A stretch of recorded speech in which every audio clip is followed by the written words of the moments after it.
La semaine de 4 heures de Timothy Ferriss.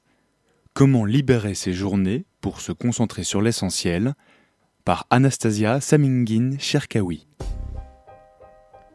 Cet audiobook vous est proposé par 50minutes.fr. Retrouvez l'ensemble de notre catalogue en ligne sur www.50minutes.fr. L'écoute de ce livre va vous permettre de découvrir La semaine de 4 heures, un ouvrage paru en 2007 et écrit par l'entrepreneur, investisseur et orateur américain Timothy Ferriss. Dans ce livre à succès, il part de son expérience personnelle pour émettre une critique de la valeur travail, quand travail rime avec souffrance, contrainte ou encore aliénation. Ferriss y présente son expérience et explique en quoi sa méthode, qui était pour lui un gage de succès, peut être reconduite et adoptée par d'autres pour se faciliter l'existence. Le tout en maintenant, voire en accroissant, ses ressources financières. Mise en contexte, qui est Timothy Ferriss ? Timothy Ferriss naît le 20 juillet 1977. Il grandit à East Hampton, dans l'État de New York, aux États-Unis. Après un passage par les neurosciences, il suit finalement des études sur les civilisations orientales à l'université de Princeton, où il obtient son diplôme en East Asian Studies. Il commence alors par travailler pour une société de stockage de données. Mais rapidement insatisfait dans son travail, il crée sa propre entreprise, Brain Quicken, dans la vente en ligne de compléments alimentaires destinés à booster les performances du cerveau.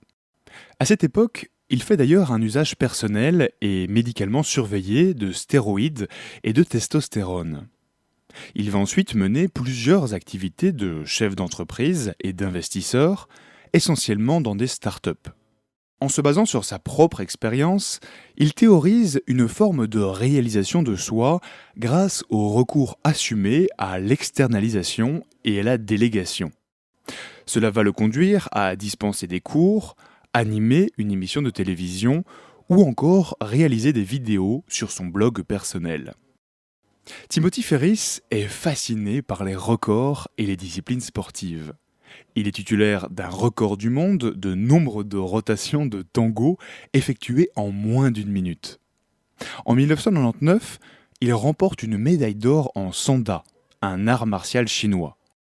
Sa victoire n'est pas contestée officiellement, mais elle fait l'objet d'une controverse sur le fond, puisque l'auteur a reconnu s'être fortement déshydraté avant la pesée pour pouvoir concourir dans une catégorie de poids inférieure à la sienne.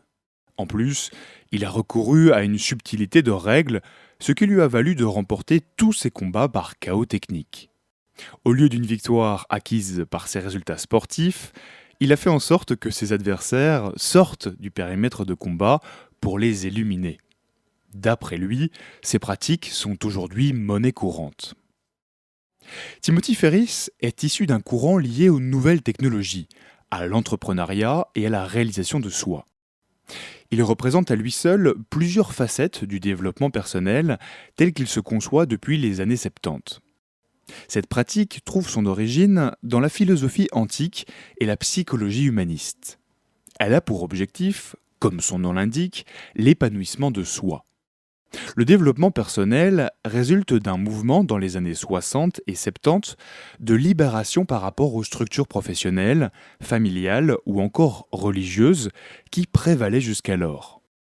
Il s'agit pour l'individu de se revendiquer comme acteur de sa propre vie, avec une volonté d'émancipation et d'affirmation de soi.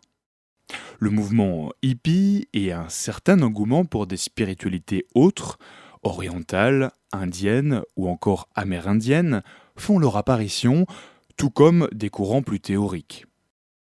Ces courants mèneront notamment à l'école de Palo Alto, aux théories axées sur la communication et les relations entre l'individu et son environnement, et à ces développements comme la PNL, la programmation neurolinguistique, qui intègre plus une dimension de changement, d'évolution de la personne.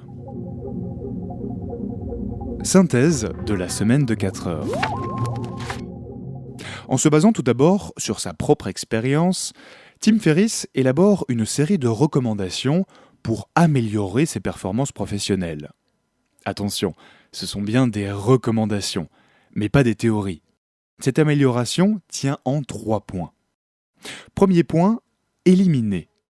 Cette étape consiste à supprimer carrément de son agenda les tâches chronophages qui ne rapportent rien ou presque. Parmi ces tâches à éliminer, la plupart des réunions.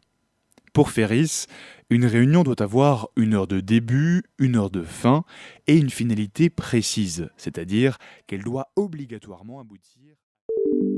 Nous espérons que vous avez apprécié cet aperçu. Pour continuer à écouter ce livre audio sur Google Play Livres, utilisez le lien dans la description de la vidéo.